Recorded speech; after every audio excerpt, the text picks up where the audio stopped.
I'm on mute. There you go. That's better. Ladies and gents, welcome. We are back. Oh, and speaking of back, I think Pablito has finally arrived. I was going to just mention it. There he is. Hi everybody. I think he's Mackie's I've just arrived. got to get my Tropicana. So welcome, guys. We're back again for some. It's GCA. worthy Oh, cause. for God's sake, Pablo, can you hear me? You need the things on your head so you can hear it. There you go. Yeah, I've just got to get me Tropicana. I've got me nuggets, got me fries. I've got the Italiano thing, and I've got, more importantly, I've got the sweet curry dip, which is vital to the whole process. And so I'm just gonna grab that, and then you're gonna hear me go, "Everyone, there's food downstairs." Yeah, so it's all right. I'll carry the fort for now. Yeah, guys. So while Pablo goes to get his Tropicana, we're back with some GCA Championship action. Apologies for the delays. And one thing I will say, guys, is my OBS connection apparently is dropping frames. So if it does go glitchy from time to time, apologies. If it's unbearable, I will potentially have to restart. But unfortunately, that is going to be the case. It just keeps peaking up and down for some reason. God knows why. My internet's going a bit butters up. But we're here this evening with Incentive Rebellion up against the boys of Obsidian Orange, and we are actually loading into map number 1 already. So there's no messing around. We're going straight into this one. And the Incentive Rebellion boys, Pablo, we actually saw the other day. I believe it was up against Skelp, wasn't it? When they I think one of the best games I think we've cast in a long time. Yeah. When it was really close. And then it all went Pete Tong for the boys in the game 5, didn't it? As I've hit the wrong button again. It's done this twice to me now. I think even Pete Tong would be like appalled at the drubbing that Incentive got in that final game. Yeah, it was 6-0, wasn't it, in the end? So every single map was close, and then it was 6-0 to Skelp in the search. So kind of another reason as to why we say predicting on this game is not an easy job. But we are back in, and there you go. We're now underway for map number 1. So for anyone who doesn't know, the side of Incentive Rebellion is going to be Gazatili Moles, and then instead of Daniel, they have managed to pull in Dogs to sub, and then the side of Obsidian Orange, Stealth, Livesy, Frank the Tank, who actually previously obviously teamed with Dan, didn't he, in the last season, I do believe, Pablo. Yeah. So they've got we've got Barry. No idea who Barry is. I won't lie to you. Maybe it's a new alias for someone that we do know, but already a strong start from Incentive. Yeah, absolutely. And Barry's off the mark, which is going to be more than 7 for Stealth at the minute. Who's still in his early days, though, only 26 seconds into the hill. And then the boys from Incentive already looking quite tired. It's a full donut right now off this P1, so a lot of work for Obsidian Orange to do. I did think going into this would be quite a strong side. You've already got Gaza and Teely. We saw how good Molds can be at times. He's 4-1, the kill leader in the game at the minute. But bringing in Dogs as well, you're just thinking that's a nice overpowered team. So Obsidian Major with a lot of work to do, and that's quite apparent from the outset. Yeah, it's a really strong start from Incentive. 50 points to the good. Obsidian Orange going to have to try and just regain a little bit here with the help of a P2. Not necessarily the easiest hill to hold of the lot, but it looks as though he's done a good job in the early stages. And there's an initial pick there coming through from Gaza, a man who is not shy to any aggression with that SMG. You can see the collapse. Tommy's going to fly in the hill, able to take down the last man standing, and that is a really good set of play coming through from Incentive Rebellion. They hold the P1. Obsidian rotate, Pablo, but Incentive, they just bully their way straight back in. I mean, that was kind of disgusting at times, really. They just waited patience. It was a really kind of almost professional piece. They didn't really lose any momentum. They managed to get onto the hill with over 30 seconds remaining. So that's all that's going to do.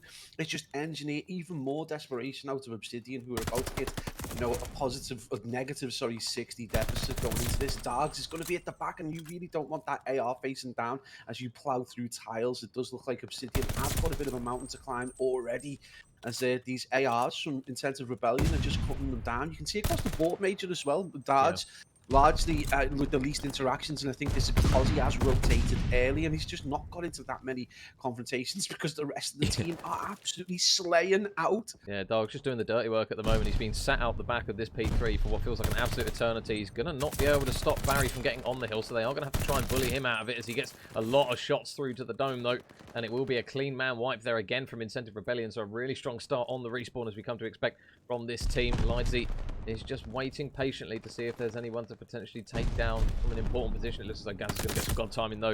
Free pick for him. Shoots him in the back. 20 seconds still remaining on this one. It looks as though Barry is going to be the man to maybe try and take Dogs off the scrap time, but it's actually going to be Frank's nade that lands right on his chin, takes him down. More time goes in favour of Incentive Rebellion, and when you've got Dogs potentially Still working his way towards streaks, but this is not the start you want if you're Obsidian Orange. You need to try and find a foothold in this game, and it looks as though it's going to be one of the harder hills to do it, Pablo, in Church.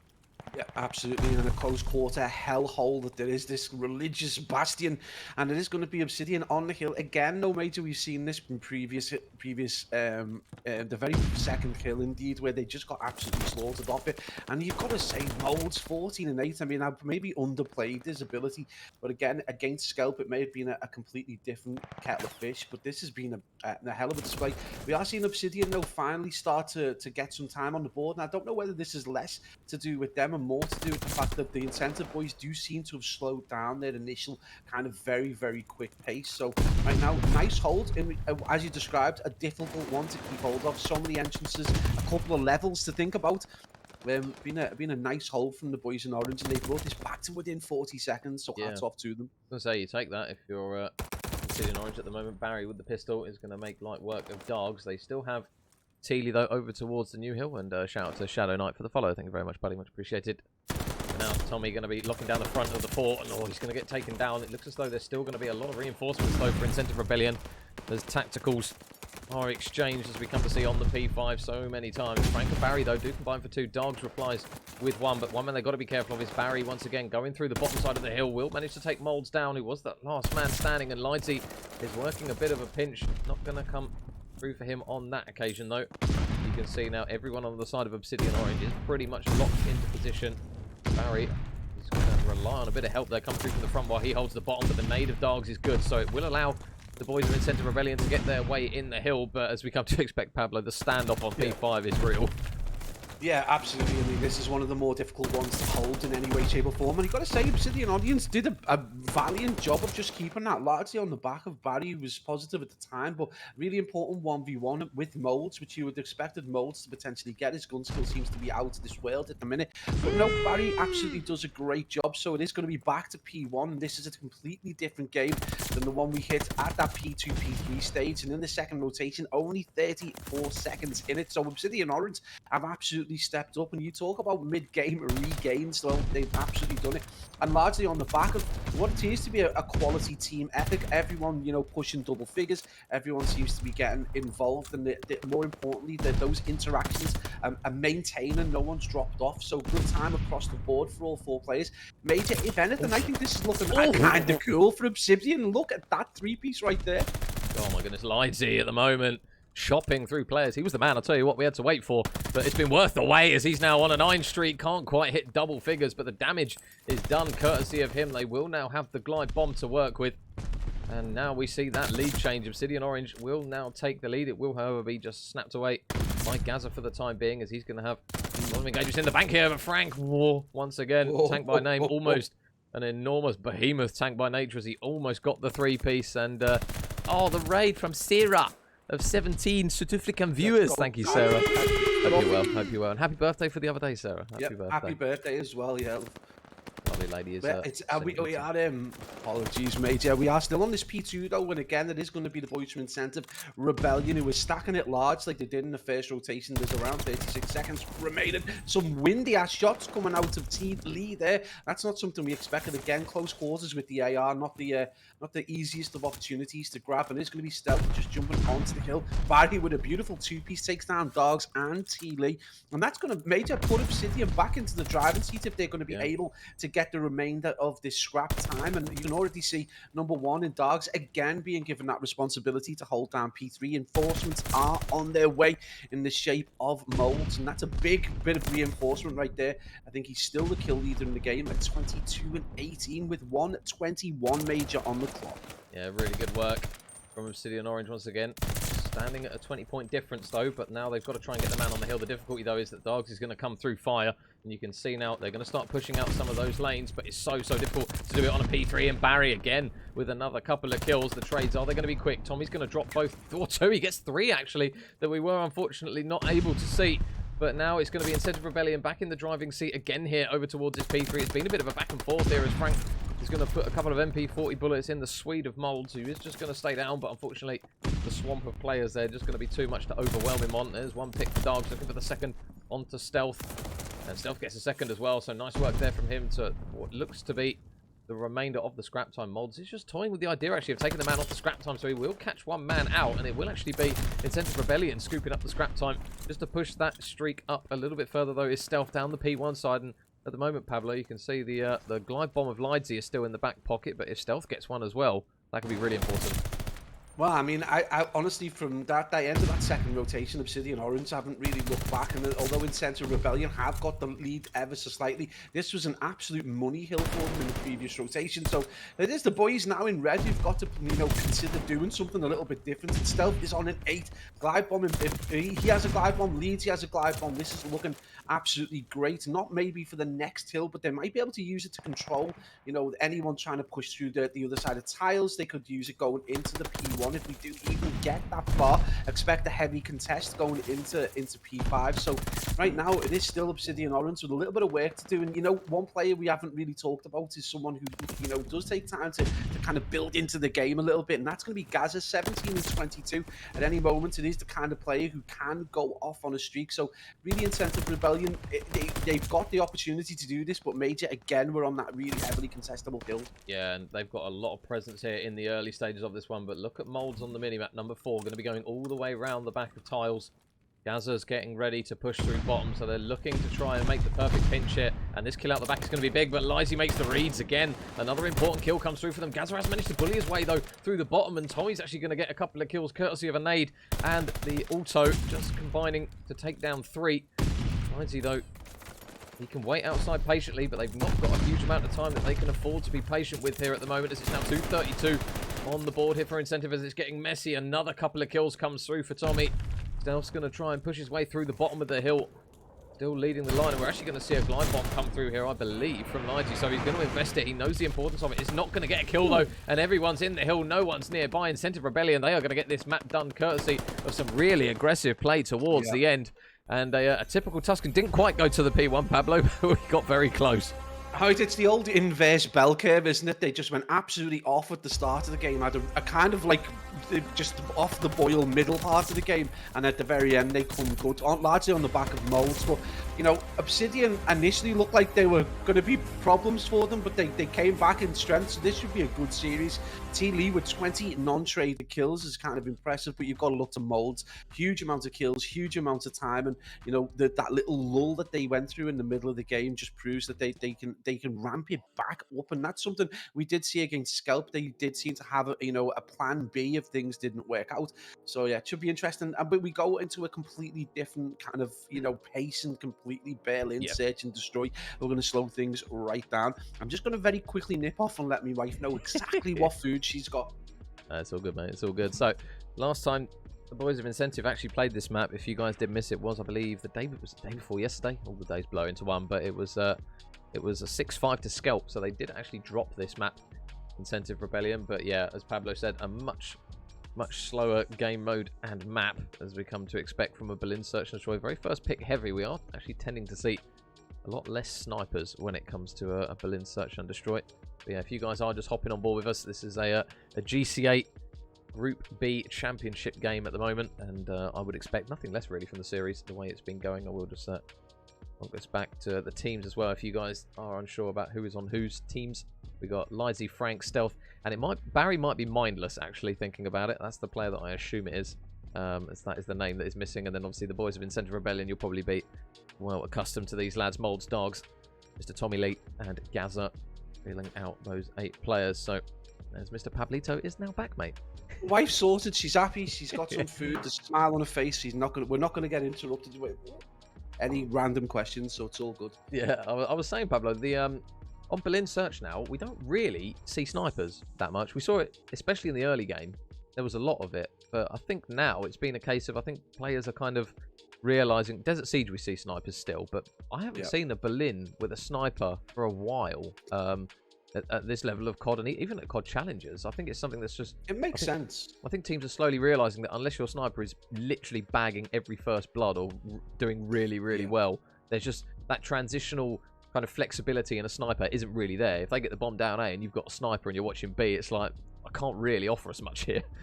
Yeah, I mean, if you think about the actual geography of Berlin against something like the geography of Desert Siege, so your snipers are generally got two options. They can watch street to see any crosses, which makes sniping incredibly difficult because you're left with a minimal opportunity to get a hit, or you can watch middle to try and either get information or get a pick on anyone pushing Yeah. through. Which again is middle is such a small space. If you make a miss there, you're probably going to get cut down by an AR, and a lot of the time they have players over towards back warehouse who can see right the way through to the other side of the map. So a sniper's pointless. You take Desert Siege, you go into top tower.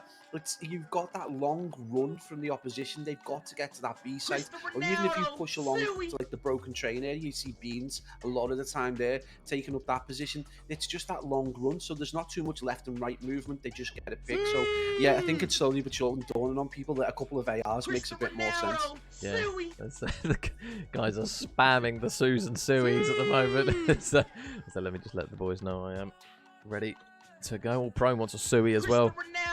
I'll tell you what, Suey and Sue's all over the place. Still looking for that infamous Lady Sue. Well, I don't think we'll ever find her, to be honest, but who knows? Maybe one day, Pablo, we'll come across her at a random land. We just throw a wig on and we can just do it ourselves. We'll put a bit of foundation on you, mate, a bit of blush. And, yeah. Oh yeah, absolutely. We'll change you to Sue Casts. Yeah, guys, we are now loading into casts. We are now loading into map number 2 on the Berlin Search and Destroy. And I was saying, Pablo, the last time we saw Incentive Rebellion on this map, they played it out against Scalp. They did lose it again, though, 6-5. So at the moment, if you're making a weakness kind of for this roster, from what we've seen anyways, it is pretty much the Search and Destroy game mode. So it'll be interesting without Dan and the addition of Dogs in the roster, whether or not they're going to be a little bit cleaner on this one. Yeah, I mean, he's a glorious AR, so this is a good opportunity for them just to be a little bit more solid. But, I mean, again, Obsidian looked like they were going to get absolutely steamrolled coming out of those first 3 hills, and then they managed to come back strong. So we know we can't predict anything accurately with this game. Vanguard's been an absolute nightmare, so it wouldn't surprise me at all if we see Obsidian suddenly, produce a phenomenal display in S&D. They have got the players to do it. Frank the Tank is someone we've cast over before, so it's just, let's just see what happens, and we'll just have to roll with the punches, Major, as we always do. yeah, and I will just quickly mention as well, guys, if the stream does lag, apologies. OBS is having an absolute Western supermare at the moment, so don't worry, we are still here, and hopefully my OBS manages to stabilise a little bit, because I think it was okay during the Tuscan, but for some reason it doesn't like me again. It's hit the floor. I have checked with the entire family to make sure nobody's downloading anything, and I've got the all clear, so don't really know what's happening, but opening kills, still waiting, and there's a lot of bullets being exchanged, and there's finally the first blood courtesy of Stealth. B, though, is going to be the site for the bomb to be planted. But one thing that they don't have, Pablo, is anyone over towards that back warehouse side. It looks as though they're going to try and play it from inside the site, which is something unorthodox that we're not really used to seeing. Yeah, I mean, we do see it occasionally, but it's obviously very risky because you've still got a number of entrances and egress points. We're going to see a lot of trades go back and forth, and you can see Barry, number 8, he's got himself one pick with that big flank going right the way around. Stealth's going to back him up, and that was a beautiful retake with 10 seconds remaining, so really nice work from Obsidian, and that's something, the boys from Incentive not only got the bomb down quickly, but they took their preferred positions, had the pre-aims ready, and it still wasn't enough. So maybe Incentive carrying a bit of form back over from that last Scalp game into S&D, and the Obsidian boys, they need to take advantage of that. They want to get back into the series. Stealth Major on a 3-0 already. So there you go. There's a way to start a search. Not quite an ace. We like to raise the bar over here, but a really good opening round there, courtesy of Stealth. And obviously, if you guys did miss map 1, it finished 250 to 220 to Incentive Rebellion, so they are now 1-0 up in this best of 5 in the GCA Championship. It feels weird not saying ACCO. ACCO is still there. Just renaming those top divisions. There's a little bit of a restructure as well, but it looks as though B's going to be the site. Tommy is going to be all alone here, though. There's going to be a lot of players here. Frank, the infamous tank, gets that first kill. Bomb goes down, and again, Pablo, we're going to have to see another strong B retake here, but this time Obsidian Orange, they're going to do kind of what a lot of teams do. Man out the back, they're locked in, and this is going to be a difficult retake with 30 seconds on the clock.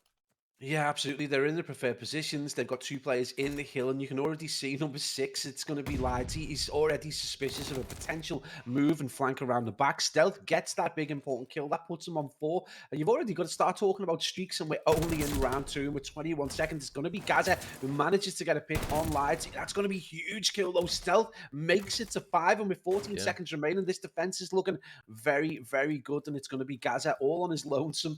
I think in previous games, it was time to to jump off the map, and I think he's looking for an opportunity to potentially just let the time go down and not feed them any more kills. This is huge, though. He got it! He got the kill with the handgun. More importantly, that takes stealth off that streak. 5. He was so close. If you're Obsidian, fair enough, you get the round, but if you're stealth, you're probably thinking you could probably play that a bit better, to be honest. I mean, it was a very windy exchange of shots. That was something that I'm used to seeing from my own POV. But Gaza, I'll tell you what, they dropped the round, but they stopped stealth from getting anywhere near those streaks now. So it is going to be a round on the board for the boys in orange. Got to be a learning curve for stealth, that, hasn't it? Yeah, I think it's just one of those things. When it gets close to the end of the round, a lot of players think, right, okay, he's hiding in the corner. He's nowhere near me. So they start shooting, and then all of a sudden, well, I'll tell you what. Oh, my goodness. Out of the, what is it? I can't remember. Oh, my God, I'll tell you what. Frank. There you go. That's why the third word in his name is indeed Tank. He's just chewed through 3 players. He's looking now for the ace in Tommy. Those are some very, very... I was going to say optimistic shots to the back tower, but Obsidian Orange 3 rounds on the board. Didn't even get to finish my sentence before Frank arrived and just clawed out 3 kills of nothing. Yeah, he was straight in. The shell was loaded, and he got a collat initially. They lined up for him, but ready and waiting for the snap, and just made sure he didn't get traded out, which was cool. And he puts himself in a really strong position. Awesome play. He's on a 3 streak, so now in a very similar position to what stealth. But you know, you would hope with Frank's experience, potentially going to be a little bit clever and maybe not get the unnecessary chows in. Right now, 3-0 though in Sense of Rebellion.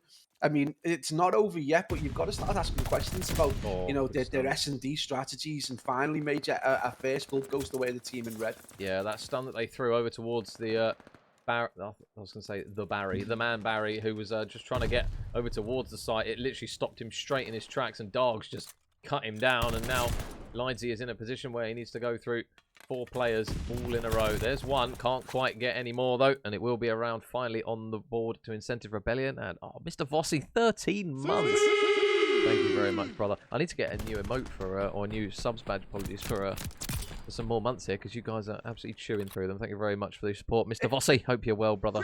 But finally, Pabs, a round on the board for Incentive, albeit better late than never. It could be worse. It could be 5-0, but it's a game mode, isn't it, Search, where you don't want to let too many get away from you, because that full sale is not an easy thing to do. Yeah, trying to come back from 4-0. I mean, psychologically speaking, you start to really question how you're playing, your strategies and that kind of stuff.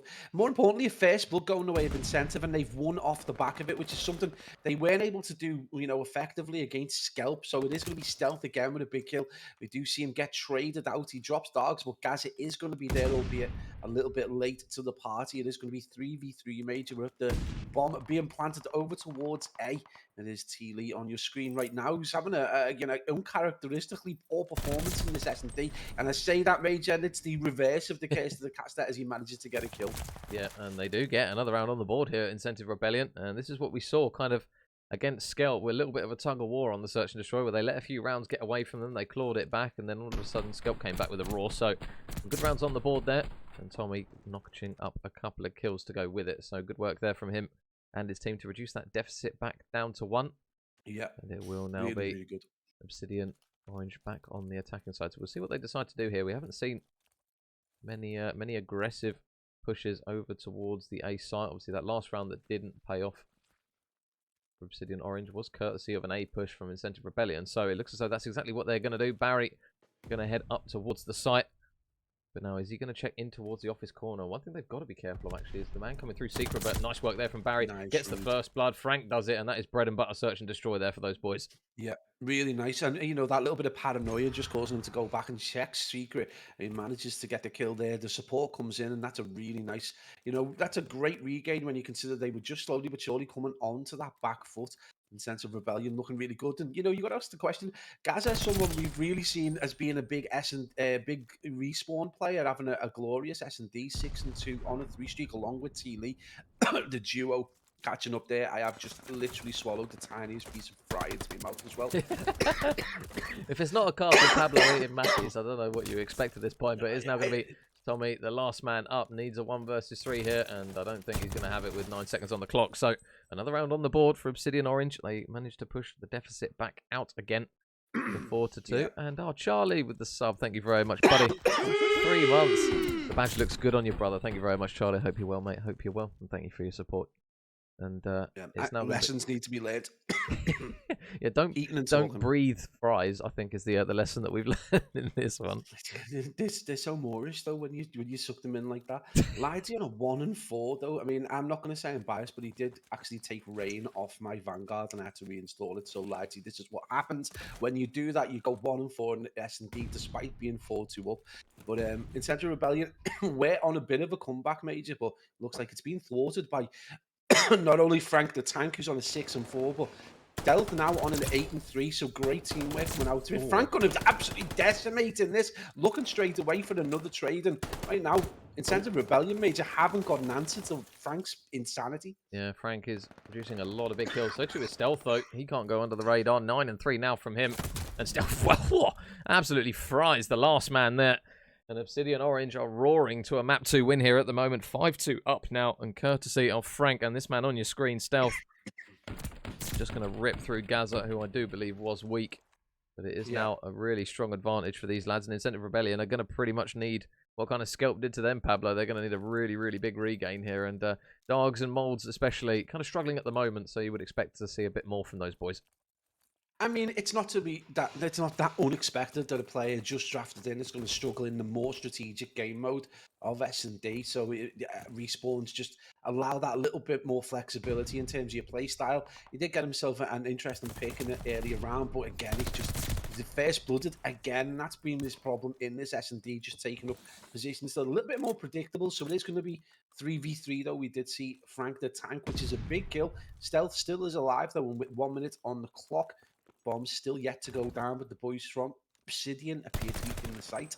Oh, and look at number 2 as well, round the back, Gaza. Lizy's round the corners, but I think Pablo's gone to reach for some form of saviour to stop him from choking on his fries.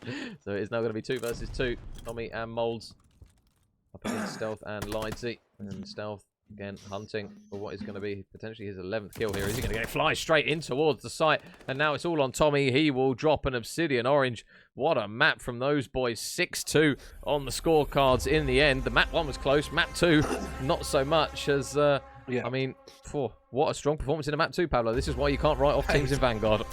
This is what happens every time, though, isn't it? We see a hard point, it's either close or we see a complete slap, and then we get a complete reversal. And don't get me wrong, Stealth and Frank the Tank have done an absolutely awesome job there. Frank the Tank with a really memorable 3-piece, although, 2 o'clock and then that awesome reaction time. And Stealth going off huge in those first 2 rounds. I think he was at 5-0 before he decided to unnecessarily chow. But Obsidian come out strong. And, we did say, after those first 2 hills in the hard point, they looked like they were going to get slaughtered, and they just came back. So Obsidian making us eat our words again.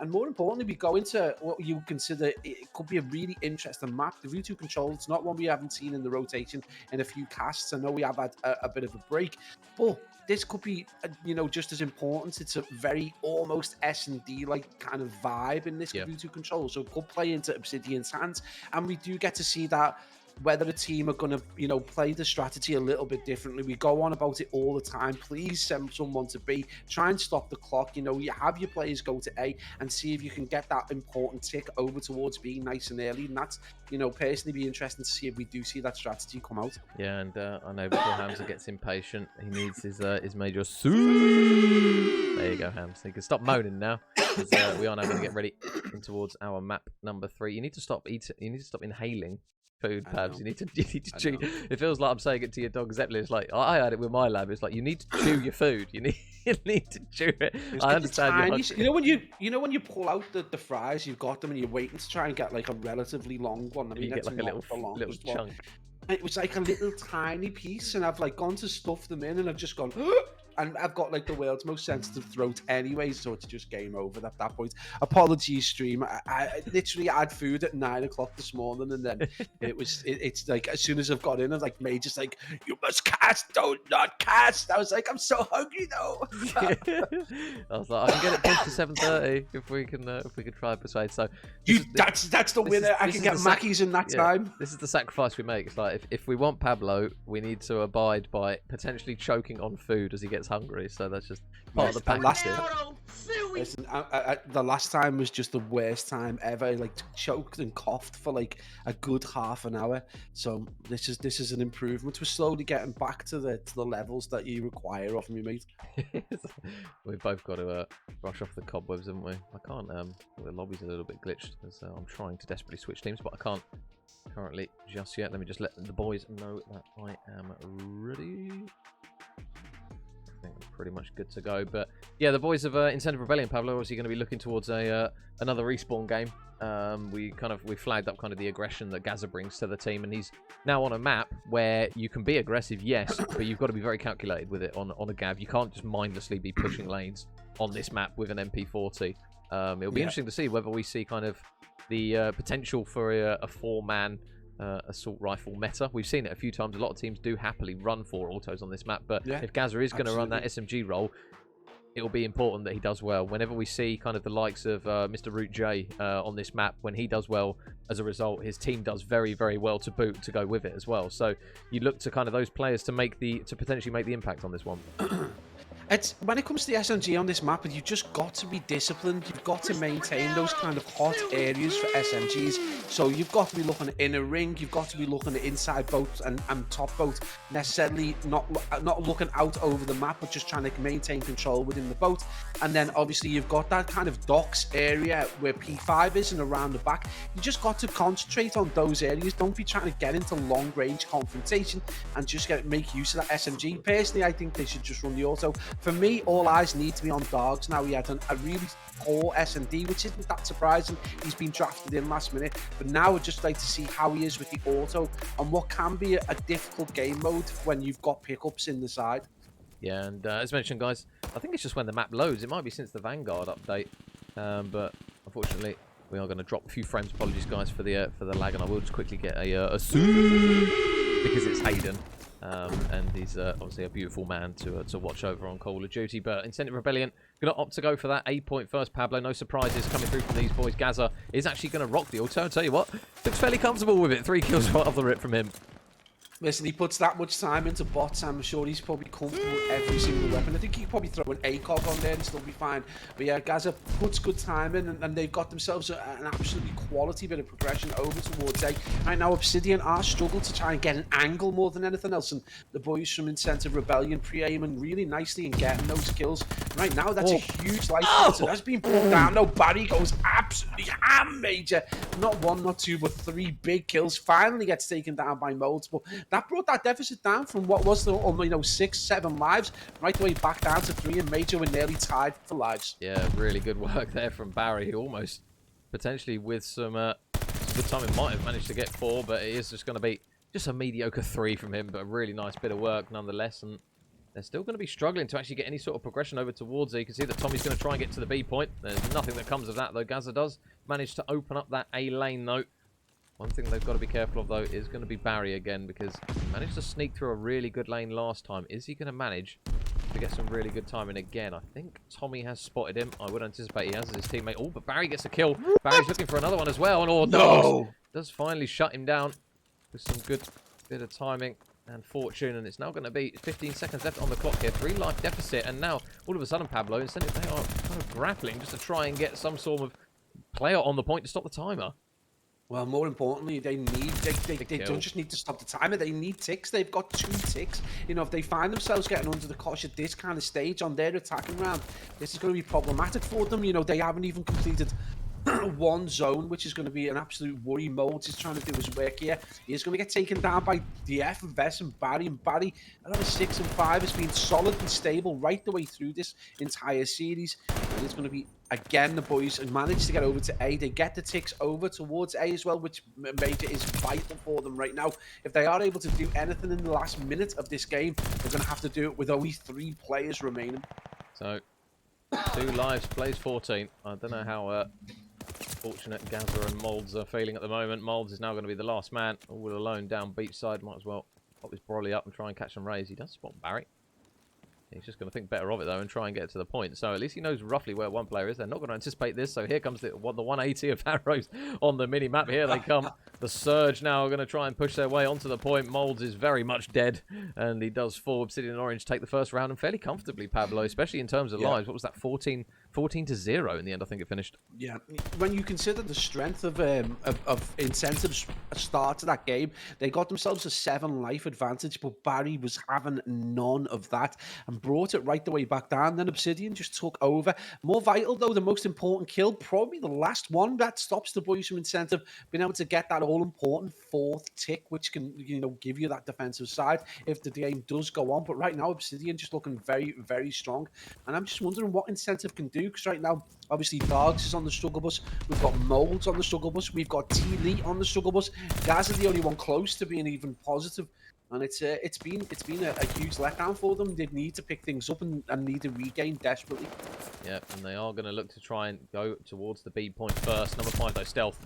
Just watching the cross from P1. They've got 2 players on the point, though. And John Bravo, thank you very much for the follow, buddy. Much appreciated. As Barry still chewing through players on a 5. Oh, there's the wig of Gaza absolutely gone as he's on a 6. And now if he gets a glide bomb here, nice reads onto Molds, and there's the 7th. Really good work from Barry, who is just dominating this point. And at the moment, this is running away with Obsidian Orange at the moment. They have grabbed the Gavutu flag, and they are out. They are leading now by 7 lives. The B point is done. They've got quite a bit of bodies over towards the point as Barry's actually gone on a 10 streak at the moment, as round 2 is just very, very orange. Oh my days, I am completely blown away. I thought there's no way he's getting that kill. He's been tagged up, but he absolutely decimates Gaza. He's on the 10 streak. Is this Barry Vortex? It's finally being dealt with. Barry falls off on the 10, 15 and 6 from a player who was like positive by 1. He's absolutely come. I mean, I just don't even know where to go with it. A 10 streak, they can't be. They only need 1 or 2 ticks over to what is arguably the easier zone to get. This has been an outstanding performance so far from the boys in Orange. Incredible. And you know, despite all that, Major, only a 5 life differential in this round 2. Incredible plays. Stealth is chilling at the moment. He's having a very quiet one. There's Frank, Barry and Lidesy are doing all the work around him. Teely, though, good couple of kills there. He's now going to put them only within 3, make it 2 as Dogs grabs 1 as well. Stealth will push it back out to 3. You can see kind of on the kills to deaths on the leaderboards, Dogs, Gaza, Tommy and Molds, none of which have hit double figures yet. They are going to, however, look to try and get the spawn trap in. And I'll tell you what, if this round goes in their favour, this has been a really, really good regain here from Incentive Rebellion. Yeah. Frank's going to run into a couple of shots, though, but it's unfortunately going to be a position where Dogs was weak. So it is going to be another pick on for him. They are defending this A point quite stoutly at the moment. Lidesy is going to look to try and work the pinch, and now can they make the most of it? Dogs is still commanding over towards that side of the map. They're really struggling to get this A point done.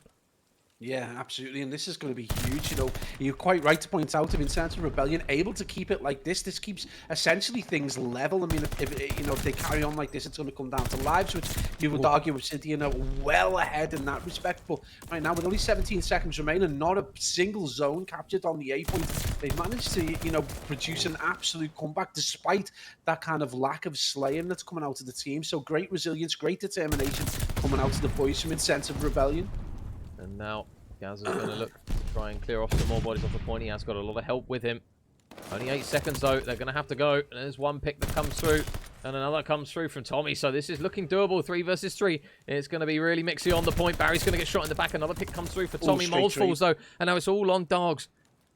He is on the point. Oh, 2 players. I don't think they got on the point, no. So Incentive Rebellion, courtesy of the timer, managed to take that round, and that started off horrendously, Pablo, but they got the notch on the board, 1-1.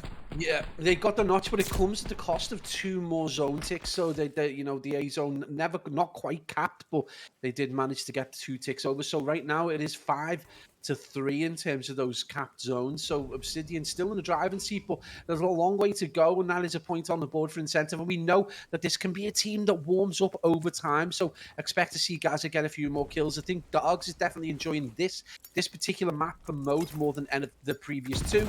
And T-Lee is definitely someone someone we need to look to regain. It's that player that we do look at, kind of like, you know, that motivation and that kind of like little bit of I don't know, inspiration in the game. So hopefully he's going to be able to put some figures up and make more of a game of this. This does look a little bit tighter though, Major, than the previous ones. No blowout right now from Barry. He hasn't taken over the start of the map just yet. But again, at the 1 minute mark, it's still incentive needing to get onto that A point, and the boys from Obsidian doing a great job defensively. Yeah, Lindsay, another pick. Push himself out to 23 and 10. And now, they are going to open out that A point, courtesy of a couple of kills from Dargs, who is performing a hell of a lot better in this one. He's looking for another one at the moment. It's Dargs. He's going to force that man to back down, and now opportunity to just converge on the point here. Molds watching over mid. He's going to get caught out by the tank, though. A little bit of ring around the rosy as he will finally fall. Barry is still going to be near the point, so Gaza falls. Is he going to take down Tommy as well? Oh no, Tommy punishes him for missing even just a couple of bullets. Frank's going to get caught in transition, though, from Dargs, who is now on a 5 streak himself at the moment, as he now looks to join Barry and Frank, who have both got glide bombs to work with. So 2 kills away here. Or Barry potentially going to be the 6th. Yes, he is. Dargs is going to get hit straight on the bonzo with a nade. So got to play this carefully. And if he doesn't get this streak, Pablo, you might feel it's a bit of a kick in the teeth here for Incentive Rebellion. I mean, he absolutely deserves it so far, but he really just needs to get these picks. And right now, they're making it very easy for him. A really exposed push across those stairs allows Dargs to get his glide, and that could be absolutely vital. And Dargs looking to repeat what Barry did in the previous round. He's on an 8 streak, 10 streak for Incentive across the board. And he's, Major, he has commanded this top vote. Captain Dargs, I think we should call him from now on, because it's been an absolute performance. He puts himself on a 9, and this is the first time I think we've seen a double 10 streak in a Garutu control. It's pretty close. One thing I was gonna go Dargs, but you know, I'm dad joke heavy, so I do apologise. But at the moment, still on a 9. We'll just stay on board with him because at the moment he seems to be the man. Oh, never mind, I jinxed it as per usual. So he will just stop short of the double figures. Gaza in towards P1 is just waiting for the help from his teammates. You can see that Barry gonna be over there, but look at Lindsay up towards the point, just laying prone.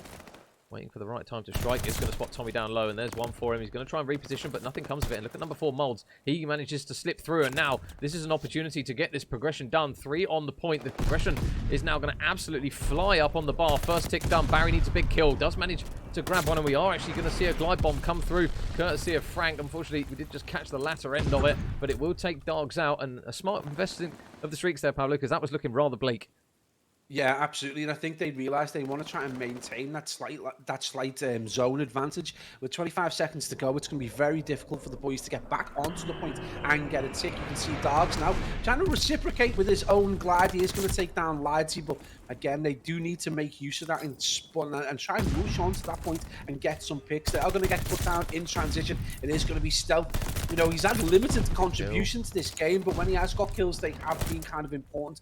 Dargs with a big kill on Lidsey, but Frank the Tank is going to bring down T. Lee as well. And Major, in all that rush, it's 4 versus 3 with only a handful of seconds remaining. Incentive Rebellion are going to be kept to the 4 ticks, and that's going to maintain, you know, at the minute, give them the lead, because obviously this is the 3rd round. But Obsidian now got a clear marker that they need to go for to get that defensive round in the final one. Yeah, and Incentive Rebellion invested a glide bomb into that one, and I believe that was their one and only one, courtesy of Dargs. And I think that Obsidian, they still have another one to work with. Yeah, they do. Barry's still got his one in the back pocket, so a bit of glide bomb tennis, but it still sees Obsidian Orange on the front foot. They are now on that attacking side, though, and we know how difficult it's going to be. Going to be another standard bread and butter A push, as everyone is now going to leg it over towards that top boat side to see if they can get another set of early kills, as everyone currently just being positioned, apart from number 4, Molds, who is just going round the side to watch the cross of players. Frank's going to make a really good read, though. And I'll tell you what, the shots to boot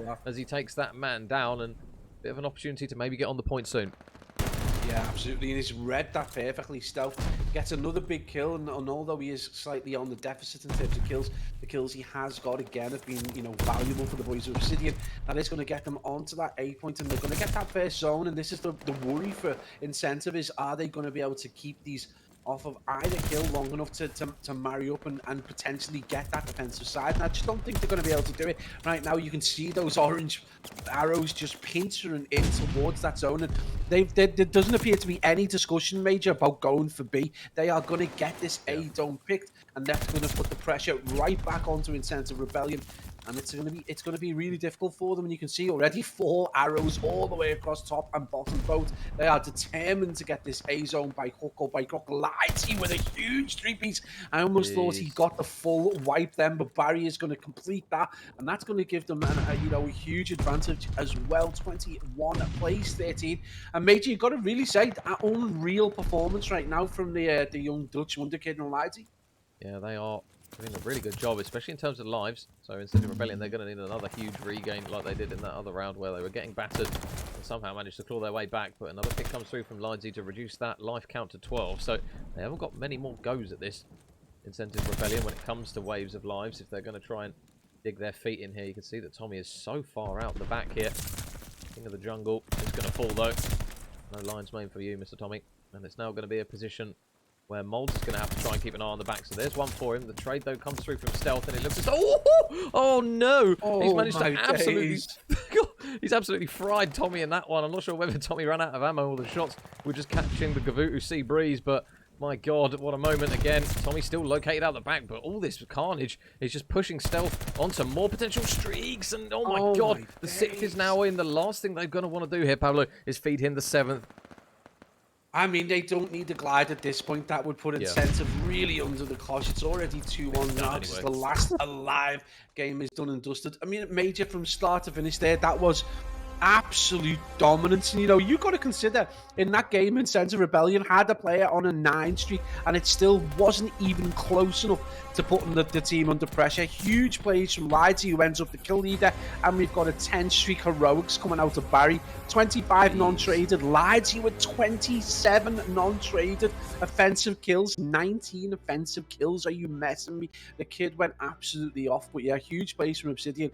From a point, you know, you go back to that P3 hard point when they were like 70 or 60 points in deficit. This has been a completely different series, and Incentive Rebellion, again, like they were in the scalp game, are on the back foot and need to come good in this game 4. Yeah, so Berlin Hardpoint is going to be our map number 4. Incentive obviously won that first respawn, but they have dropped the second on the Gavutu control, and a really good performance coming through there from Lidsey, especially him. Really nice numbers coming up across the board, really, from the boys of Obsidian Orange. Apologies, they pretty much just, they didn't have a single man on their team, Pablo, that was kind of either doing very average or doing very badly. They all seem to be pretty much up there with numbers, and unfortunately, as good as and efficiently as you can play some of these game modes, if you are getting outslain that heavily, it's so hard to kind of try and generate some form of map control, especially on Gavutu. If you don't have those players getting the important picks long range, I mean, we saw Lidsey and Stealth kind of running havoc for large portions of the game, and as a team, they seem to struggle to kind of get any sort of momentum going in that one, Incentive Rebellion. Yeah, well, you've got to look to the fact that you've got players like, you know, going across towards that spawn area, getting a handful of really annoying kills. So there's your transition gone. You've got no control over your zone from the outset. You're then having to deal with a player in spawn.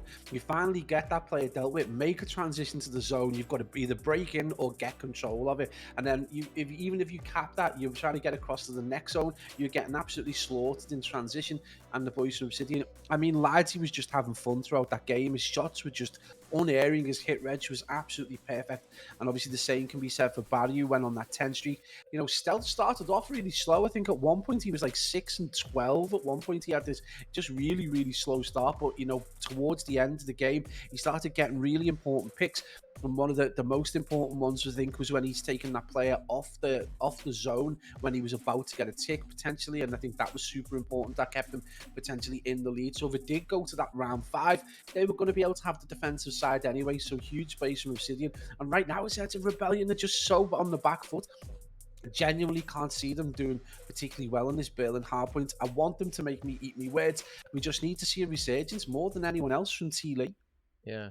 So we'll see if anyone can get their team fired up. It's probably going to be Tommy, let's be real. He always brings the controversy and the top vibes. So we'll see what his boys have got to offer in map number 4 in the Berlin hardpoint. But yeah, it's been a good series nonetheless. We've obviously the Search and Destroy was a bit of a blowout, and so too was the Control. But we've had some important moments. We've seen a lot of streaks, Pablo, from individual players, which is not something that's very, very common kind of at this level of Call of Duty. You normally anticipate a trade at some form of another, and I don't know whether it's just Gavutu, but it feels as though when players get up in towards kind of that red tower, I mean the infamous Stevie Vortex clip springs to mind for me.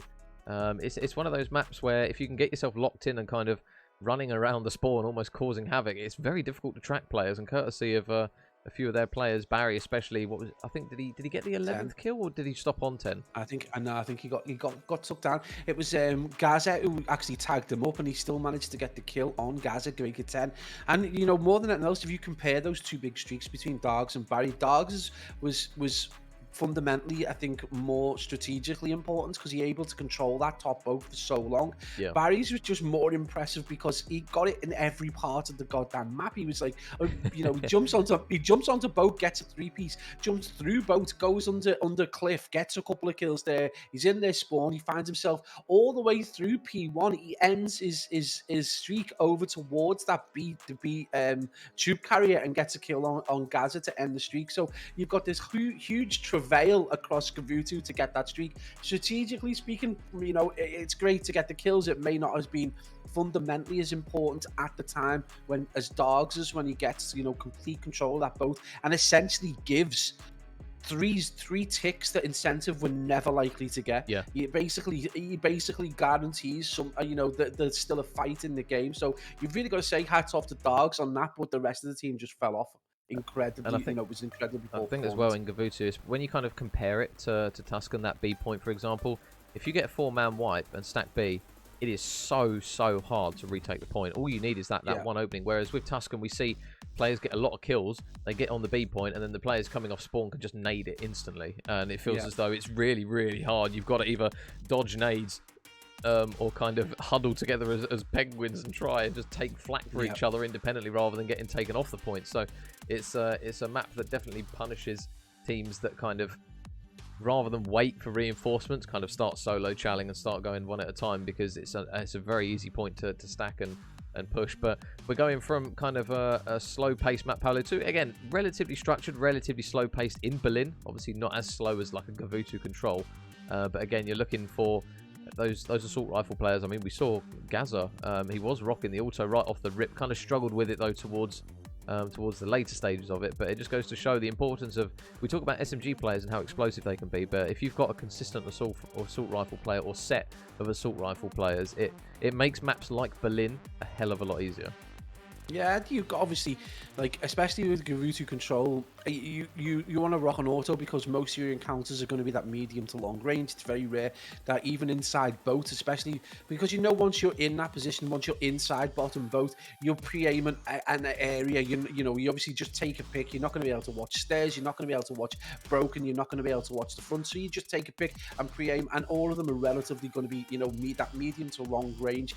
So I think Gaza, being a natural SMG player, he started off quite well because the first few encounters tend to be that kind of long range encounter. But then once you get into the meat and bones of the game, his natural kind of play style forces him to get into that SMG positions, and that's going to help. That's going to force him to fall off a little bit. Going into a Berlin, I mean, if he's played Berlin hardpoint enough, you can play as an SMG. You've just got to play certain routes. You've got to play and control certain areas. You can't be challenged again down street. You can't be challenged across the, you know, you're not going to be that player at the back of fire over, you know, P2 trying to watch the push from, you know, plants or somewhere like that. You're going to be right in the mix. You want to be like, you'd be at the fire door waiting for people to come in, or, you know, right in the corner just waiting for people to push through. So if he does rock the SMG, just hopefully he's going to have, you know, played it enough to be natural enough in that position. And if he rocks the auto, he just needs to understand that, you know, he's got to take up the correct positions or he's going to get punished. Yeah, and there's just going to be a bit of a delay, guys, going into the next map. Apparently, Barry had Serpentine on, which I think means you take less damage when you're sprinting. So Barry might have been a bit bulletproof when he was running across certain parts of the map. We're not used to seeing it at this level, so we'll obviously have to try and wait and see how that one's going to fold out. I will just quickly ask.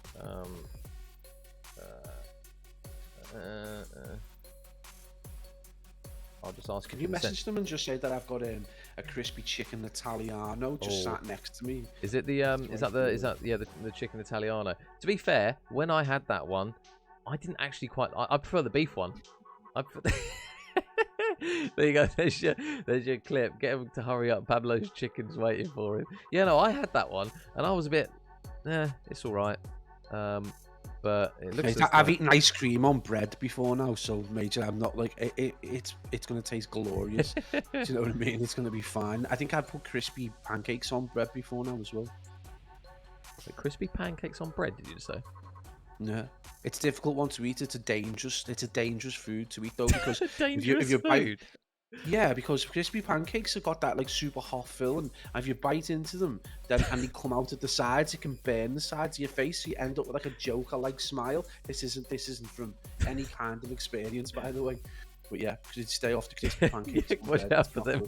Watch out for those dangerous crispy pancakes, boys and girls. You never know what can happen. I'll tell you what though, it is very unhappy. It's upsetty spaghetti when you bite into food, like you burn your tongue or the roof of your mouth, and then the next few days it's just eating's not the same, is it? It's just not the same.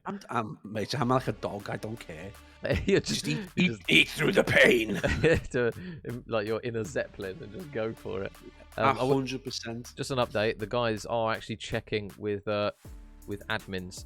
So apparently, obviously, the boys of Incentive want them to forfeit the map, but now Obsidian Orange, they first said no, you don't take the map, and now they're saying it's a replay. So we're going to have a bit of a delay as we wait for our next map. So what we'll do, guys, is we will just quickly cut to a short break. We'll let Pablo stuff his face for his little bit of chicken. Hey, just before we go though, can I just say, does that not put that means that puts Dogs' streak right into perspective now? Because if Barry was like almost indestructible He's the Iron Man while sprinting around the map, that 10 streak is like resigned to history. That never happened. But Dogs' 9 streak, that's like, he's putting more bullets into play. Yeah, absolutely. And he's having to do extra damage to Barry. So hats off to Dogs on that 9 streak. Yeah. So and before I forget, I haven't forgotten Nooney. I'll give you a quick Thank you very much, mate. But yeah, we are just going to quickly cut to a break, guys, because to be honest, I don't know how long some of these admin what's the word, kerfuffles, I think is the best way to explain it. The little back and forth goes on for quite a while. So obviously me and Pablo won't bore you with our waffle, and I know Pablo is constantly looking down at his little chicken sandwich to inhale it. So we'll cut it to a quick break, guys, and when we come back, hopefully we'll have map 4 here between Incentive Rebellion, and we will know who's actually going to be in the lead. So don't go anywhere, guys. Call of Duty's on at the moment, so quickly ping that, tab that open, and then when we're back, we'll have some more from Incentive Rebellion and Obsidian Black. Yeah, go and watch that low-level Call of Duty that's on. Obsidian Orange. I said Obsidian Black. I didn't mean it.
Ladies and gents, we have news. We're back. We have Call of Duty on the cards. But one thing I will need to tweak before I say it is, it's not 2-1 to Obsidian Orange. It's 2-1 to Incentive Rebellion. Unfortunately, Obsidian, with the banned perk usage, have forfeited map number 3. So we will go powering through with our series, and as a result, I will have to update the maps, which is a bit of a shame, Pabs. I mean, we're not used to seeing it. It's almost alien to us at this point. Sorry, I caught you with a mouthful of hydration. Apologies, yeah, I was still trying to wash down that tasty chicken. But yeah, this is a weird one, and it's really, I mean, we talk about this level of Call of Duty. It is still reasonably high. These players, you know, the majority of these players keen to play on LAN, played for decent organisations, and it's surprising. It's like, it's a weird one to see. It's like the start of Black Hawk Down when he falls out the chopper, and everyone's just like, how has he fell? This is like, why has he used this perk that's GA'd or banned? So yeah, it's a weird one. It puts incentive back in, pardon me, excuse me, back into the drive. Back. Yeah, I'm trying to get back out. It's put incentive back into the driving seat, but more importantly, I just wonder whether it's just lit a fire back under Tommy Lee's bottom, so that he actually does decide to come back to the table and get some kills. Bailing Hardpoint, though, I mean, you're going 2-1 behind as Obsidian. How do you feel going into a respawn? This is probably going to play more into the hands of Incentive Rebellion, because Dogs is going to prefer this, I think. But yeah, this is going to be important, and you know, Obsidian have got to go big in this if they want to get this to the game 5. Yeah. So we are now loading in. And Obsidian, as mentioned, unfortunately, rules are rules, and they are going to drop that map. So Incentive now on the precipice. All they got to do is take a Berlin Hardpoint, and it's going to be a little bit of a fire under the bellies of Obsidian Orange Pabs after dropping one by forfeit. Obviously, that's nothing any team really wants to do, but unfortunately, the balls are in place for a reason, and now we end up in a bit of an opportunity for the boys of Obsidian to win arguably 4 maps in the best of 5. So it'll be interesting to see how these boys come out swinging in this map, because they have looked very, very good in this series. Credit where it's due, although obviously there was a banned perk, which is, you know, not ideal. They have looked very, very good, and especially after the map 1 loss, they've definitely hit a regain, it seems. So they've definitely got something to fight for here. I don't want to start name dropping old Peterborough football manager, but Barry did cry. But yeah, it's a you know, what is he going to play like now that he hasn't got that particular pair on? Now is that going to change the way things are? Is that going to make it easier for Incentive to get some kills? Who knows? But it's definitely been a wild start. And Obsidian, you know, off to a flyer. It is only a short lead, but you know, when you think about the previous hardpoint, we just have to talk about the fact that they went so far behind on that first that Tuscan hardpoint, that this is already a better start for them. Early, ever so slightly behind, and already we got number 7 T Lee already starting to make that big brain play to try and get a little bit of control. But Major, the boys of Obsidian Orange have super stacked P2, so they should have control of it for the time being. But expect those red arrows to start to pinch in. Yeah, Tommy's still playing it patiently out the back, still yet to make his move. It looks as though they're going to have a lot of angles to try and push in the hill fort. You see number 2 lines here all the way out the back over towards dockside. Tommy should be able to spot him, and he will get some bullets in, and he will get the kill. So now all of a sudden Frank, as much as he is a tank, he's going to get shot from 3 directions, and even he can't take that many bullets. So he falls, and Obsidian Orange are going to get forced out of the hill. Dog's going to fall. Nice shots though from Stealth to pick up 2 players in quick succession. Barry's going to drop the 3rd, and now Gaza is all on his lonesome. I was going to say, looking a little bit worrying there for Obsidian Orange, because if they lose that hill and they drop the points as a result of that, Incentive push the lead out incredibly far. But it's now in a position where they've clawed back some of the scrap time, and now they've got the rotation. Yeah, absolutely nice control as well. And you've really got to look at Lighty's completely fell off on 0-4 from a player who dropped 30 or more kills. I think it was 32 kills in the end. Barry with a TK, so drop Stealth with a nade. It is going to be a 30-second lead. We saw this in the previous hardpoint when Incentive blocked themselves into a good position, but just fell off towards the middle stage of the game. So really down to them now to maintain that kind of pressure. Stealth, though, is going off. I mean, you know, from a quiet Gavutu, Stealth has decided to pick things up. Definitely enjoys hardpoint a lot more, and he's on an 8-4, already on a positive 2 KD. This has been big plays, and another player right now that we are looking at, Frank the Tank, is going to need to go huge in order to be able to bring this back for the boys from Obsidian. And as we talked about before, Lighty just a little bit overexposed, doesn't expect to see Modes. Modes is going to get into that position, and Major, that's with a solid 30 seconds remaining on this hill. Yeah, this is a dangerous 30 seconds as well, because Incentive pushed this lead out on a Berlin. Excuse me, as I haven't inhaled it McDonald fry, I promise. It's now going to be 14 seconds still, which will push them over the 100-point mark now. So this hill is really, really important here for Obsidian Orange. If they can get a really strong hold on it, though, it will pretty much bring them back to evens. As those red arrows are slowly working their way down dockside. Barry is going to be the man to meet them. I'm not sure if he saw that man on the outer lane. No, he didn't. Gaza will take him down. And there's now potential for those players just to push around the back of the warehouse. Whether or not we'll see it sooner rather than later is a different question. Frank, though, nice information as well to go with the shots as he spots a couple of players going out the back. And now Lizy's got the responsibility, Pablo, just staying alive in the back. He definitely seems to be playing that hard anchor role as he gets his second kill, gets his third as well. And Lizy has now arrived to the races. You know, despite being 3 and 6 on a negative 2KD, he gets some massive kills there. That's going to allow them to retain control of that back spawn. No one on the hill right now. You're going to see number 4 in Barry making his way over to try and get the rest of that time. 23 seconds remaining. We did see really nice plays coming out of one of the players from, it was actually Frank the Tank from Obsidian Orange, made his way through kind of like that P1 area, goes through window, gets a couple of picks, and that just helps Obsidian maintain a little bit of control. But, you know, regardless of this control of this hill, they just still not able to claw this lead, claw back the lead from Incentive Rebellion, who are now only, you know, 30 or so seconds remaining. But this P5 major could be huge, and right now number 4 in Barry has got a lot of big kills he needs to get. Again, I think he probably doesn't check every corner. He's going to get tagged up. I think he got tagged up from front and from back there, so that's going to allow the boys, more importantly from Incentive, to get that preferred spawn side, and they've got set up quite nicely to get a good chunk of time on this P5. Yeah, Stealth though will manage to grab one pick, and Frank is soaking up the time here on his what is normally what we used to see.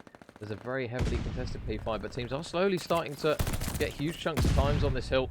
And Barry's going to be the last man standing for now. You can see number 8 Molds is just going to be trying to work a bit of a pinch, but Barry makes the reads and he manages to take down one. Gazza's going for a trade, and he will get it courtesy of the pistol. So nice work there from Gazza.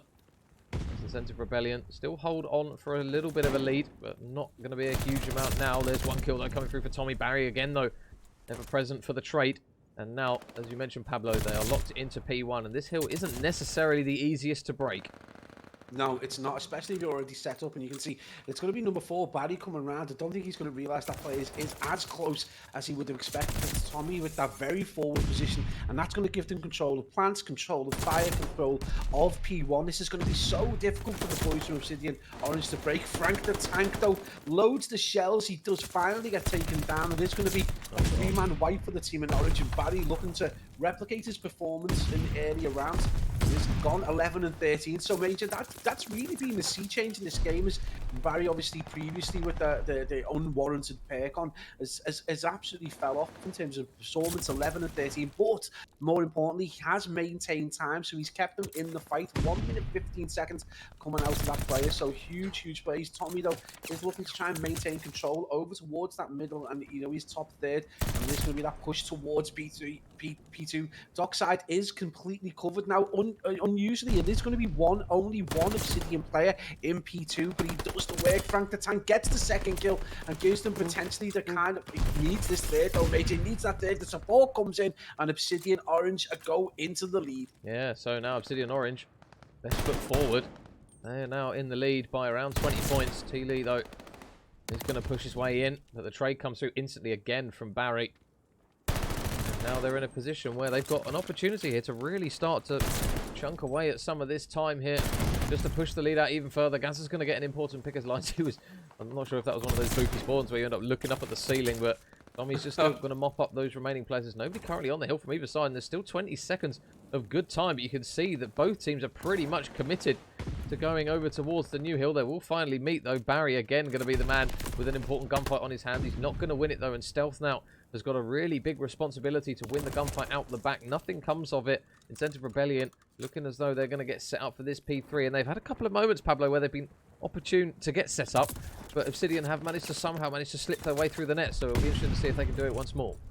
Yeah, that was a big kill on Molds towards that race and towards the street side. It's so vital for them to get that pick, because that's going to stop them from spawning out. They've got complete control, and Obsidian have done an absolutely fabulous job of getting those spawns. And they've got to have a bit of a frontal assault on, and it's going to be number 7 in T. Lee having that responsibility to try and break in. But you can see number 3 in Frank the Tank causing absolute murder. He's going to get himself another easy 2-piece right there, and that puts Obsidian right into the driving seat. Frank the Tank has come right straight into form. Major 22 and 18. He's just the kill leader in the game. A solid chunk of change in his pocket, 34 seconds, and it's Obsidian right now in the driving seat with a solid lead, over 30 seconds lead as well. Yeah. So scrap time will claw it back a little bit. You can see that the Gazo is all on his own as he falls. But again, instead of Rebellion, they have the rotation. They just need to try and stop these players from just charging in on through.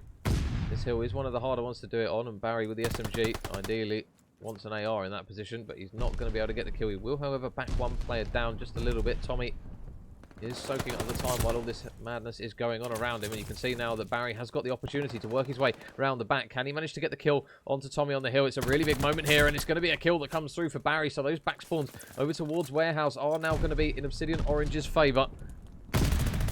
And oh, he's just going to run out of bullets at the worst of time there with the gun that he managed to pick up. But now they're going to close towards the 200-point mark. Obsidian Rebellion. Obsidian Rebellion? It's a hybrid. It's Incentive Orange and Obsidian Rebellion. It's now going to be an opportunity for Incentive Rebellion again to fight for more scrap time, because now they're over that 200-point mark, Pablo. They really can't afford to give away scrap time anymore. Yeah, not at all now. I mean, they're kind of close enough to be able to fight for every kill, but they just cannot let the team in Orange get any valuable time now, because that's going to be, death by 1,000 cuts. They only need a handful of seconds to win the game, and this is really going to be highly contested. This is what Incentive Rebellion need to do. They either need to get control or maintain a contest, and right now, that player number 4 in Barry up on that top third is just causing them a few problems. They're going to try and deal with him. He is going to lead that push over towards that top P2 area. Gaza is going to get himself on the hill. He cannot get the pick though, but the kill is going to come out from Mold. Barry is going to be there again, just causing so many problems. Finally, Tommy Lee, with a little bit more experience, deals with that player, and that's going to give no one right now the kill completely uncontested. This is kind of going to play potentially into the hands of Obsidian right now with that preferred side. It's going to require something quite big now with only 20 seconds remaining in Incentive Rebellion, and you can look to that player in Tommy Lee potentially to start thinking about that flank all the way around Docks to try and get some control for P1. Yeah, but you can see they are struggling to get out of spawn at the moment. Incentive Rebellion, they're being pinned back by the ARs. There's another one for Stealth as he manages to clean off Dogs' head. A second onto Tommy, looking for the third onto Gaza as well. Will he get it? No, Gaza stops him just short on that occasion. But now 23 seconds for this game and match on map 4 to be done. It will be Tommy to get the entry kill, but now they need more from them. It's going to be Frank with one, and now this is looking beautiful. If you are Obsidian Orange, they've got those players pinned back. They're struggling to get anywhere near the hill. They finally get a pick with 5 seconds left. Somebody's got to try and contest here. Molds has got to just fly in here. How many can he get? One for Molds. It's not going to be enough, though. They're still throwing bodies at this, but I think this one is done, and we get our map 5 regardless of the forfeit, as we get a nice little resub there from Mr. Stumpy. Thank you very much, buddy. Hey, let's go, Stumpy. Mate, that was whack-a-mole at the end. They were throwing bodies onto the hill. Frank the Tank was just absolutely, whacking them right back up.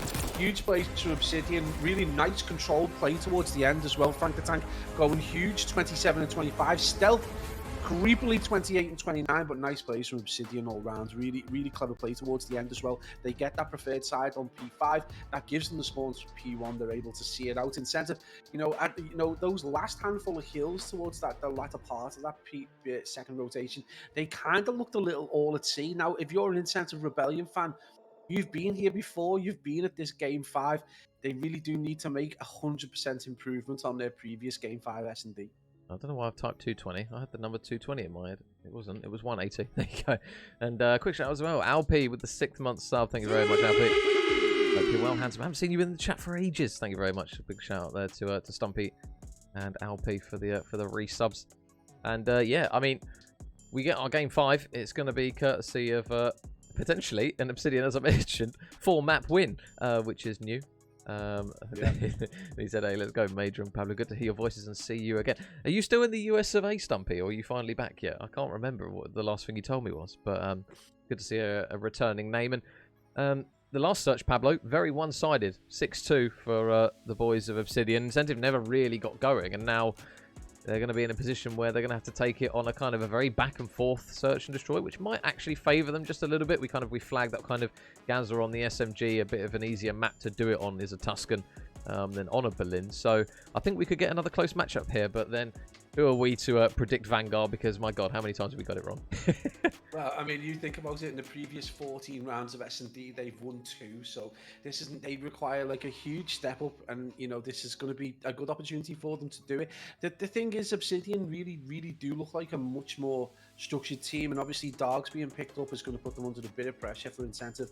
In S&D, there's a, you know, it's about the time it takes to get cohesive with the team and the different strategies they like to employ. And obviously, you know, they'll have their 3 men in certain setups, and then it's down to Dogs to try and, is he going to, you know, have they had time to be able to say, you probably need to take this pre-aim, you probably need to be in this position? And I just don't know if it's going to work for them. 6-2 in the previous round kind of intimates that that's a no. But going into this, who knows? Their previous game 5 was a 6-0 defeat to Scalp. So I have no idea which Incentive Rebellion team is going to turn up, because if we roll back even further to the game 1 S&D, in the previous game against Scalp, you know, it was 6-5 in the end. So they managed to, you know, they got beat, but they managed to get 5 rounds. So they need that kind of spirit. They need to bring it back. We need to see a good game now. The gasp of Game 5 is among us as we now loaded towards our Tuscan search and destroy here. Between these two, I mean, we get Game 5 regardless. I'm not going to complain too much, but I'm pretty sure if the boys of Obsidian don't get it, they will definitely complain. And I've got to apologise to Stumpy. I got him confused with Strider. I think it's the ST at the start. The name is Strider that's gone to America. And Stumpy's like, hang on a minute. I ain't gone anywhere. What are you smoking, mate? But we are now ready for our game number 5. And it'll be interesting to see if those players that had a bit of a struggle in map 2, I believe it was Dogs, if memory serves me well, Pablo, that kind of struggled in map 2 on the search. So if he can have a good map here, then obviously that's going to make their chances all that better. Yeah, it will do, absolutely. I think this is a good opportunity for him. Berlin's a much more difficult map. I think Tuscan is probably the go-to map for people to kind of play and practice. So hopefully Dogs can more contribution. He's been really good with the AR and respawn, so hopefully he can transition that over to this S&D. They're going to need him now.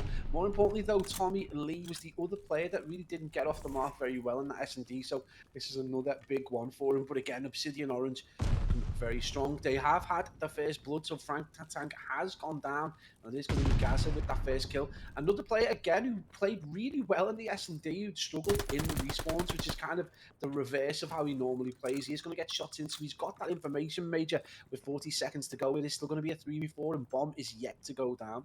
Yeah, and I'm really interested to see how Gaza gets on in this map. We know how much he loves those close quarters engagements, and he might be able to make a play. He gets the info, at least, for his team. Tommy is watching the cross. There's the info that he needs. 1-2, over they go. And now Dogs in the back has got a big responsibility to at least get a pick, and Dogs does exactly that. Does he spot Barry on the bomb? I don't think he does. The bomb goes down, but he knows the Barry's near there. He's got teammates, though, helping him out, and all of a sudden, Lidesy, last man up, needs to try and chew through so many players. They're all going to go on the hunt. Molds hunts him down, and what an opening start there for the boys of Incentive Rebellion. I mean, that was the thing of beauty. You can almost see the communication between teams. You can almost see, you know, Dodge isn't that worried about getting that player Barry from Bomb. He knows there's someone in and around Ramp to get that pick. They know lads, he's pushed out with the 3 of them. They've got that information, so getting that trade really easy. So really nice structured play.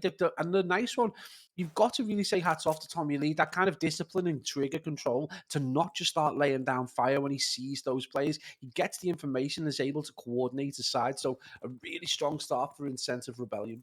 So, where are they going to run this bomb? Gaz has got the short straw, and Dogs pulled the other one, apparently, because he just caught a sniper rifle round straight to the face, and a round that looked very good in map 1.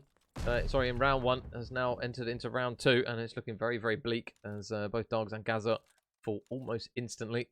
And now Tommy and Molds are going to be the last 2 up. 2 versus 4. Bomb has obviously been dropped. It's not necessarily the worst place for it to drop, and I think I saw Tommy with a sniper, so whether or not he's still going to try and maybe work a pick with it, we'll have to wait and see. Bomb has now been retrieved, but now this is the difficulty, Pablo, with all that map control with the 2 additional players. It's a case of, it feels as though wherever they go, there's always going to be someone just watching the lane. I think they get 1 pick, they at least get the trade, but it's just now it comes down to checking every single possible angle. Ooh. That's a first big kill there for Molds. He brings this to a 3v2, and you know, they need 1 more pick, and this is a totally different round. They're going to have a bit more confidence. Now, the timing is important. Was Lidesy spotted? Is that going to give them the impetus to potentially move off? And you can already see T. Lee trying to think about that push potentially through Church, but again, He's going to have players either side. He gets that information. The reaction shot isn't there. He's going to try and go down. He doesn't get it. What a beautiful shot right there from Stealth with the sniper. And Major, we talked about it before, but it can be a thing of beauty in the right hands. Oh, pistol out. Molds gets one. But the timer is not going to be his friend. So it will be another round on the board. But this time for Obsidian Orange. And it will be courtesy of nice few sniper kills, which is something that we haven't really seen a huge amount of as of recent. But it is going to be courtesy from this man on your screen. Stealth still going to rock it. Nope. Just going to decide is the word I was going for. Just going to decide was what I was trying to say. But my brain went to potty. I blame the heat. But big first blood. And it's just going to be now an opportunity again for Gaza. Off he goes to the races. One for Gaza, two for Gaza. Looking for the third. He doesn't quite see him. But he gets the two-piece. He does the damage. And it's all of a sudden, though, going to still be Dogs. Last man up. Dogs will grab one. The trade, though, is pretty much almost potentially instant. I'll tell you what, by Tuscan standards, that was a very quick round. Yeah, I mean, between Gaza and Dogs, they just absolutely blew Obsidian out the water from position, potentially where they shouldn't have done it. But Dogs, the player we talked about earlier on, is someone who needed to step up to the plate in S&D. Well, he does more than that. He manages to get himself a sexy two-piece, and these boys have got a one-round advantage, which is more than double the potential, the lack of advantage they had in the previous round. So Obsidian Orange under the cosh a little bit, despite Stealth's heroics, and across the board, T-Lee still yet to get off the mark. Is he even playing? Who knows? But yeah, absolute work. T-Lee's been given the Joey job. Go and put the bomb down if you're not going to shoot back. So Barry exchanges bullets with Gaza, who does drop his teammate. The nade, though, is going to potentially land right on his. But I'll tell you what, he's bulletproof, is Barry, at the moment. I hope he's not got a different perk on. The flak jacket is absolutely saving his skin here. One man finally pushes, and Barry wins the gunfight. So, my God, he's paid extra. Maybe he's on a new type of flak jacket subscription or something for that premium, because at the moment he is staying alive so well, and he gets another important pick to take the man off the bomb, and all of a sudden, Dogs is the last man up. Yeah, big Dogs, though. He managed to get a two-piece in the previous round, so this is going to be... Oh, my days! That's so well read. Obsidian Orange Stealth with the snipe at the end, and that's going to put it back to 2-all, parity restored. And Major, I'm not going to say it this early, because we know, one of these teams have got a strong likelihood of potentially falling off, but I'm starting to get a whiff that there potentially might be enough motivation within these teams because of the controversy that we might be seeing, especially if we get the likes of T-Lee, Frank and Lidesy start to pick things up. I'm just sensing we might be going all the way. Yeah, the waft is slowly starting to seep through.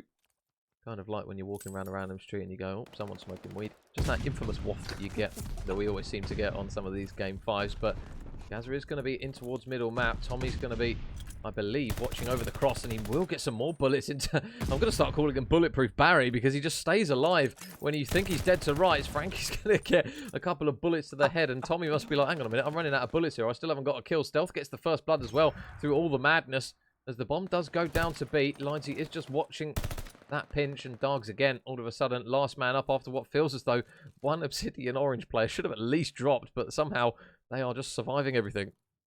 Yeah, I think Dogs is going to get potentially pushed. He's not going to check all his corners, and he's in a very, very tricky situation. 1v4. Manages to get one. He does the unthinkable, brings it back to a 1v3, but there is only 20 seconds remaining, so time not a friend to the pickup right now. He gets that second kill with only 15 seconds. He's potentially not going to be able to defuse, but he's brought this back from a very difficult position. I don't think he saw that player, and again, I think he's just going to use that time and maybe not feed another kill. He's just looking to see if he can get an angle on someone. That's a third. Is he going to get the ace? Unfortunately, time not going to be his friend. The bomb is going to go down, and unfortunately, he gets dropped. So no potential streak. And Obsidian Orange Major have flipped things completely on the head and now have a one-round advantage. Obsidian Orange now go back in the lead.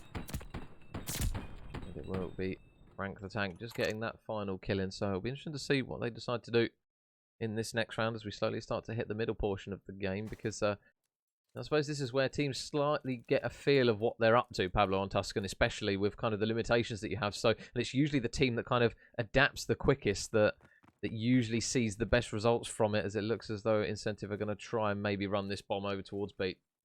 Yeah, a little bit of a change. They needed to shake things up a little bit.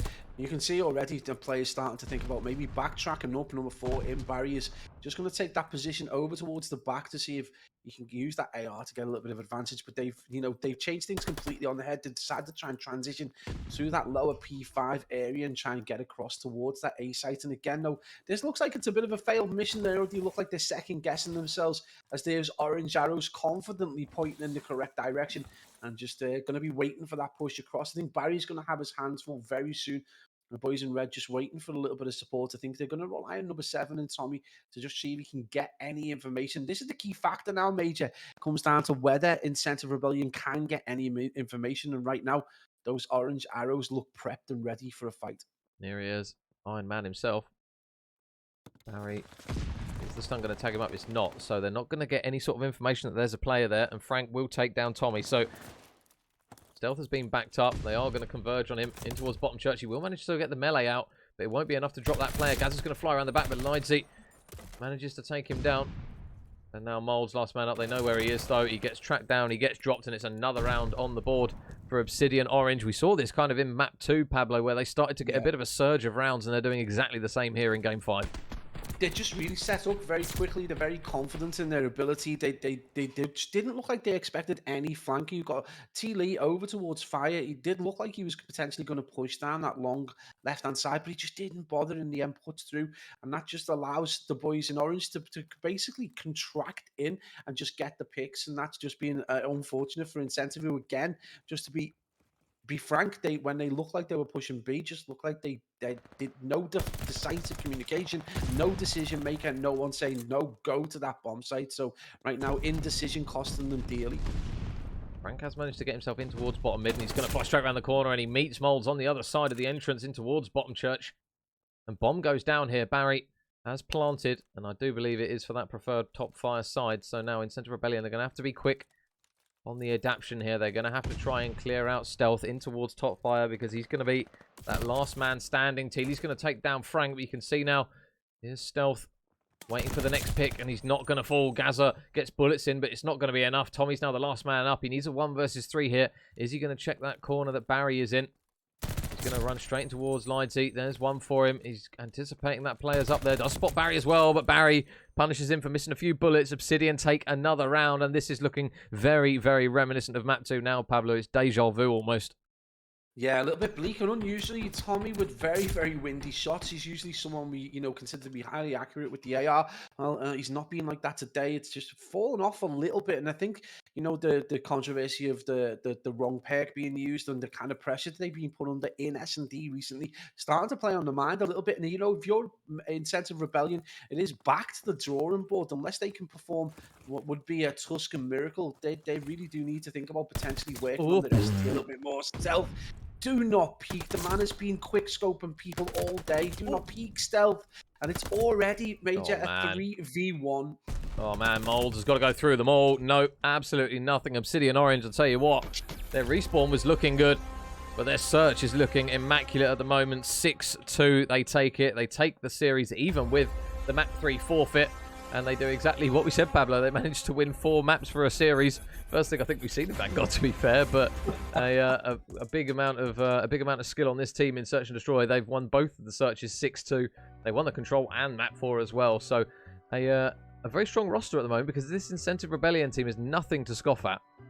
No, absolutely. I mean, we've seen them play Scalp. We saw them play good at S&D in that first round against the second game of first S&D against Scalp, and we genuinely expected that game 5 to be more of an encounter. Well, this has run almost exactly the same. 6-2 in Berlin, 6-2 in Tuscan. That is an incredible set of scorelines. In 18 maps, the boys from Incentive only able to win 4 maps of S&D. So really back to the drawing board for them. They do really need to have a sit down and think. Now, listen, don't get me wrong. Dogs was a pickup, so it's going to be difficult for him. But the boy contributed unreal performance from him. So they can't really rely on that when you've got T-Lee not going. He was 0-5 at one point. That is a problem right there. And you've got Gaza, who is normally a respawn player. He starts picking up kills in S&D, and he's your star player. It's crazy plays. But hats off to Obsidian. At one point we did think this was going to be a blowout towards the start of that first hard point, but they came back and they looked invincible at times. So a well-deserved win. And despite the controversy, they changed up and they forfeited the map, and they still come back and won. Yeah. So GG's there to both teams. It's a shame we had the forfeit, but regardless, Obsidian Orange, I'm sure they'll be happy either way because they do come out the series winning. And also, commiserations there to Incentive Rebellion. I'm sure they'll come back stronger with that roster that they do have, and good to see the GGs in the chat there as well. But that is going to be it from myself and Pablo for this evening. We do have just the one and only game this evening as the replays are just being shown up on your screen. But we will just quickly show a bit of love to Mr. Jamie Tizzle in JT COD. We'll give him a raid, show him some love, and a huge shout out to everyone who's joined in and tuned into the stream, new and old, and a big shout out to Alpy, Stumpy, and I think it was Charlie and Jay Vossi as well for the subs. Thank you very much, guys. And Toad Junior. And listen, if you are new to the stream, I promise that I don't normally eat on stream. But that's a lie. You just don't get caught. Yeah, that's true. But it's not normally as tight. But we're back to normal. Literally back to normal. No more rushed streams from the old Pablo. Apologies, Mr. Chafin. Yeah, don't be put off. It's not normally like that. Nah, it's all good. Anyways, guys, yeah, that is going to be it from us. Thank you very much for tuning in, guys, and we will see you shortly. Hopefully sooner rather than later for some more Call of Duty action, and hope you have a lovely sweaty sesh in the sun in bed. Hopefully I'll beg you guys have got aircon because I don't. So yeah, I'll see you guys. Warm where you are? Oh, it's roasting, mate. It is absolutely roasting. But yeah, catch you in a bit, boys and girls, and me and Pablo will have a moan off stream about how hot it is anyways in just a second. See you in a bit, boys. You will be.